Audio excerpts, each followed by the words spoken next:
नमस्कार, आप देख रहे हैं कौन मीडिया न्यूज़ और मैं हूं संजय दुबे। पश्चिम बंगाल में महिला चिकित्सक की हत्या के बाद से लगातार पूरे देश भर में तनाव की स्थिति निर्मित हो चुकी है। लोग विभिन्न माध्यमों से धरना प्रदर्शन और कैंडल मार्च निकालकर अन्य आरोपियों की गिरफ्तारी करने की मांग केंद्र सरकार से कर रहे हैं। हालांकि सीबीआई की जांच के पूर्व से पश्चिम बंगाल पुलिस द्वारा इस मामले में संलिप्त एक आरोपी की गिरफ्तारी कर ली गई थी, लेकिन जिस ढंग से इस वारदात को अंजाम दिया गया, जिस उसके बाद उसकी हत्या की गई, तो कहीं ना कहीं लोगों का कहना है कि इसमें अन्य आरोपी भी शामिल है। क्योंकि पोस्टमार्टम रिपोर्ट के पश्चात भी स्थानीय डॉक्टर का यही कहना था कि इस जो भयावह घटना हुई इसमें अन्य आरोपी भी शामिल है।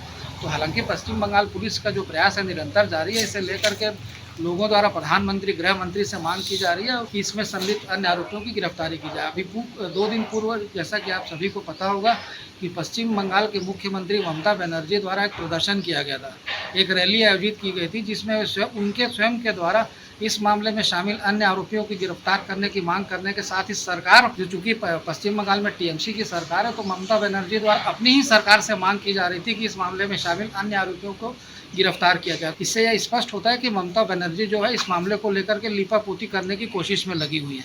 अब दूसरे अन्य मामले की यदि बात की जाए, तो चूंकि बांग्लादेश में शेख हसीना के तख्ता पलट के बाद भी लगातार वहां के स्थानीय हिंदुओं और अल्पसंख्यकों के ऊपर लगातार अत्याचार हो रहा है, उनकी हत्याएं की जा रही है, उनकी दुकानें लूटी जा रही हैं, महिलाओं से बलात्कार करने की जैसी घटनाएं लगातार आए दिन प्रकाश में आ रही है। इस मामले में भी जो बांग्लादेश की सरकार है उदासीनता का रूप अपनाए हुए हैं। लोग भारत आने को विवश हो चुके हैं, लेकिन भारत वापसी को लेकर के अभी किसी तरह से कोई प्रयास स्थानीय सरकार द्वारा नहीं किए। तो कहीं ना कहीं बांग्लादेश और पश्चिम बंगाल में जो इस तरह की जो घटनाएं जो सामने आई हैं, इससे लोगों में आक्रोश देखने को मिला। इसी के तहत भिलाई नगर में भी लोग प्रतिदिन देखा जा रहा है कि लोग धरना प्रदर्शन के माध्यम से सरकार तक अपनी बातें पहुंचाने का प्रयास कर रहे हैं कि चूंकि पश्चिम बंगाल के जो आरोपी हैं उनकी शीघ्र गिरफ्तारी की जाए। इनका लोगों की प्रमुख मांग एक यही है। दूसरा यह है कि अल्पसंख्यक जो बांग्लादेश के अल्पसंख्यक है, उनको उनकी सुरक्षित भारत वापसी की व्यवस्था की जाए। हालांकि सरकार अपने स्तर पर जरूर प्रयासरत है, लेकिन लोगों का आक्रोश है जो निरंतर बढ़ते चला जा रहा है।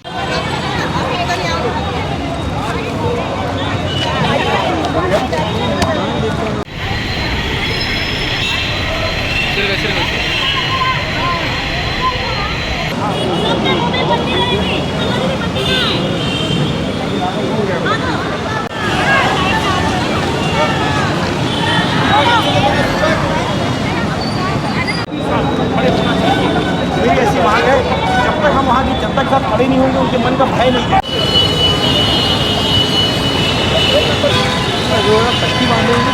अब लोगों का आक्रोश सामूहिक रूप से एक फूटे, जिसका सामना केंद्र सरकार को पड़े। इसके पूर्व ही जो पश्चिम बंगाल में जो महिला चिकित्सक के साथ जो दर्दनाक घटना हुई, उसमें शामिल अन्य आरोपियों की गिरफ्तारी को लेकर के सरकार को सख्त से सख्त कदम उठाए जाने की जरूरत है। हालांकि टीएमसी सरकार के ऊपर भरोसा किया जाना बेवकूफ़ी होगी, क्योंकि ममता बनर्जी की कारगुजारियों से लगभग सभी लोग परिचित हैं। रही बात बांग्लादेश की, तो बांग्लादेश में अल्पसंख्यकों के हिंदुओं की वापसी को लेकर के भी सरकार को अपने माध्यम से निरंतर प्रयास किए जाने की जरूरत है। हालांकि केंद्र सरकार अपने स्तर पर प्रयासरत है, लेकिन इस प्रयास का नतीजा कुछ देखने को नहीं मिला। इस तरह की अपडेट्स के लिए बने रहिए कौन मीडिया न्यूज़ के साथ। यदि आपको न्यूज़ पसंद है तो इसे निश्चित रूप से लाइक करिए, शेयर करिए, साथ ही सब्सक्राइब भी करिए।